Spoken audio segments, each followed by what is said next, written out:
Lottery और कौन होगा बाहर। हरियाणा में तीसरी बार कमल खिला है और इस जीत के साथ ये भी साफ हो गया कि हरियाणा में कांग्रेस के सारे आंकड़े और सारे दावे फेल हो गए और बीजेपी ने जीत की हैट्रिक लगा दी। लेकिन अब सबकी निगाहें नई सरकार और कैबिनेट के गठन पर टिकी है। हरियाणा सरकार में मुख्यमंत्री सहित कुल 14 मंत्री हो सकते हैं। इसका साफ साफ मतलब है कि बीजेपी को 11 नए चेहरों की तलाश करनी होगी, क्योंकि सिर्फ अनिल विज ही वो सीनियर नेता हैं जिन्होंने अपनी सीट बरकरार रखी है।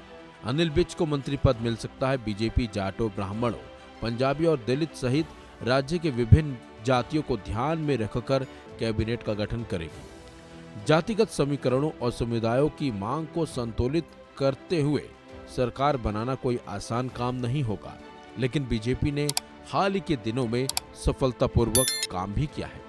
दरअसल पिछले साल दिसंबर में मध्य प्रदेश, राजस्थान और छत्तीसगढ़ के चुनाव जीतने के बाद पार्टी ने विधायकों और राज्य के नेताओं से परामर्श करने के बाद मुख्यमंत्रियों और मंत्रिमंडलों की घोषणा में अपना समय लिया। हरियाणा में भी इसी तरह के कदम उठाने की संभावना है। हरियाणा में बीजेपी की बात की जाए तो बीजेपी के पास अब दलित समुदाय से 9 विधायक हैं, 8 पंजाबी मूल के हैं विधायक, 7 ब्राह्मण समुदाय से विधायक हैं और जाटों के साथ यादवों में से प्रत्येक के 6 विधायक भी हैं। पार्टी के पास गुज्जर, राजपूत, वैश्य और एक ओबीसी नेता भी है। इस सरकार में बीजेपी के पास 9 दलित विधायक हैं, जिनमें से 2 सबसे आगे हैं। एक हैं 6 बार के विधायक कृष्ण लाल पंवार और दूसरे हैं 2 बार के विधायक कृष्णा वैद्य। पंजाबी मूल के 8 विधायकों में 7 बार के विधायक और पूर्व गृह मंत्री अनिल विज है, जो मार्च में मुख्यमंत्री नहीं बनाए जाने के बाद नाराज हो गए थे। ये तत्कालीन मुख्यमंत्री मनोहर लाल खट्टर द्वारा लोकसभा सीट के लिए नामांकन दाखिल करने के बाद इस्तीफा देने के बाद हुआ था। माना जा रहा है कि बल्लभगढ़ से 3 बार के विधायक मूलचंद शर्मा को मंत्रिमंडल में बरकरार रखा जा सकता है। एक और संभावित 2 बार के लोकसभा सांसद अरविंद शर्मा हैं, जिन्होंने गोहाना जीता है।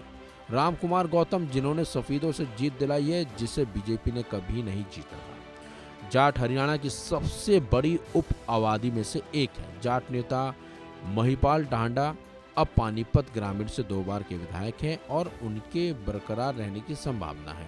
राय से दूसरी बार चुने गए कृष्ण गहलोत भी इस दौड़ में शामिल हैं। एक संभावित बड़ा नया नाम पार्टी के राज्यसभा सांसद किरण चौधरी की बेटी श्रुति चौधरी का भी है। अन्य संभावित उम्मीदवारों में वैश्य समुदाय के पूर्व मंत्री विपुल गोयल शामिल हैं। हरियाणा में सबसे अमीर महिला और हिसार से निर्दलीय विधायक सावित्री जिंदल ने औपचारिक रूप से बीजेपी को अपना समर्थन दे दिया है। इससे उनके नए मंत्रिमंडल में शामिल होने की संभावना बढ़ गई। फिलहाल आने वाले वक्त में साफ हो जाएगा कि किसे मंत्रिमंडल में जगह मिलेगी और किसे बाहर का रास्ता दिखा दिया जाएगा। इस खबर में बस इतना ही। अपडेट्स के लिए बने रहिए वन इंडिया हिंदी के साथ।